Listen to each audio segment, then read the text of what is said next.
religious leaders, the clergy, is very, very critical here, because my understanding is we look at them as role models. We look at them as people who are able to dissect. We look at them as people who are able to boil down those very details. People who are able to read that recitation, that particular verse, and translate that meaning. And our role is to practice, to put into action what they are telling us. And to me, I think our religious leaders must be at the fore of defining, where we are heading as a community, because we always pay allegiance to them, because they have divine connections. So you think that once they recite that Quran, they're able to guide us as a community, as a society, but not to to sort of derail us as a community. And of course, there is a conversation that we're battling with within the youth community or the youth movement. Is like, what is our role in this bigger platform? And in our interaction with the imams and the other religious leaders, we keep on telling them that I think one of the reasons as to why, do you know that majority of the young people are running away from the religious sort of places, and worship of course places. That should be the role of the religious leaders to get them back. Spiritual life is very important. Because humanity is a spiritual being, and to me, I think that defines who you are on this earth. And I think religious leaders must do a lot in terms of educating or empowering, the congregation to understand better their religion. Beyond understanding the religion, I want to understand the Quran, be able to make meaning of each verse and then put it in practice. And the religious leaders have a very, very big role to play. I'm glad you have talked about in your organization some people that you are also dealing with the other people of the region. Yeah, when I was reading this book, Love and Tolerance, authored by Fethullah Muhammad Gulain. One of the greatest books, actually. Yeah, there are many issues that really touches humanity when you look at them. Yeah.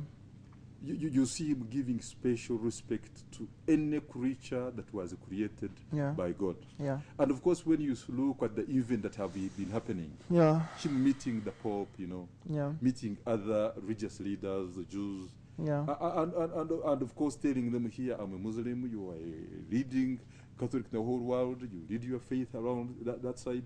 But the issue is that what did we do as leaders of the world regions, as leaders of our mosques, as leaders of our families? What can we do to bring everybody live in harmony with one another? That sends a very strong message. And how do we transform that message? And I want you to answer that as you conclude, because time is not our ally. How are we going to transform that message among particularly you, the youth? I believe that we need to educate, we need to empower, we need to talk to the young generation, reach out to them, so that they better understand that religion is a vehicle of transformation, and it's a vehicle that embraces all. You may be, I'm a Muslim and you're not a Muslim, but it doesn't necessarily mean that you do not have a critical role you play in that vehicle of success. And to me, those values really count. The values of respect, the values of love, the values of tolerance, those dignity, decency, those are the very values that cut across all religious, denominations. And I think it all goes back to the role models who are the religious actors. Because to me, they play a critical role. They play a critical role in trying to define who we are. Of course, time is not our ally, and we are celebrating, starting in fact today, Interfaith Harmony Week. What do you expect as a youth to achieve after celebrating this week? Well, I want to learn more about my religion. I want to learn more about what other religious organizations are doing. I want to learn more, and basically I want to use this platform as a reflection, to share, to understand each other, to love each other, and to see how we can accommodate ourselves as we seek to really translate society, better society as a humanity. I want to use this week as a reflection, to learn, to connect, and to see how we as a community can promote the better society that we all want to have, that society that is peaceful, that is more accommodative, that appreciates each other irrespective of our religious differences. Hajji has told you, the viewers, of course, the onus is on you, me, and others who have got his message. That is very important and very, very essential, all of us, to respect religious leaders, to respect scholars of regions that we preface, and everybody should honestly have freedom and choice to practice a religion of his choice, but not for somebody to join a person's choice. It is up to my choice, to his choice, to the other person's choice, to take over a choice that he thinks suits him. And of course, like we are now entering and started celebrating Interfaith Harmony Week, a week that was pioneered by King Abdullah II of Jordan, and of course he had to lobby the UN, and today it has been passed, and today we are celebrating it. The message across to my viewers is one.